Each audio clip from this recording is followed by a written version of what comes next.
in collaborazione con Glam Vision e Dentisti Riuniti. Giallo nell'Altogarda, il ciclista è finito contro il muro di una casa. La polizia locale ha acquisito le immagini delle telecamere e ha individuato un'auto. Piazza Dante stracolma di gente, in tantissimi Propal manifestano in solidarietà alla Global Flotilla. Non sono mancati i disagi.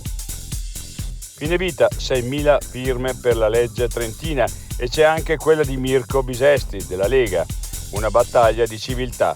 Valcanover, no etichette politiche o religiose. Fugatti, lupi confidenti in Valsugana, l'Ispra non ha dato ok ad abbatterli, ma non possiamo aspettare che aggrediscano un uomo.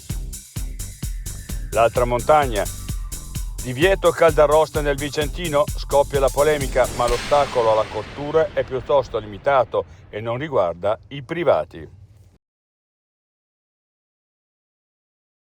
I difetti visivi sono tanti: miopia, astigmatismo, ipermetropia. Il pregio è correggerli con occhiali davvero glam. Con Glam Vision puoi prenotare l'analisi gratuita della vista e poi sfoggiare i tuoi nuovi occhiali che possiamo creare per te. Scopri di più su glamvision.it.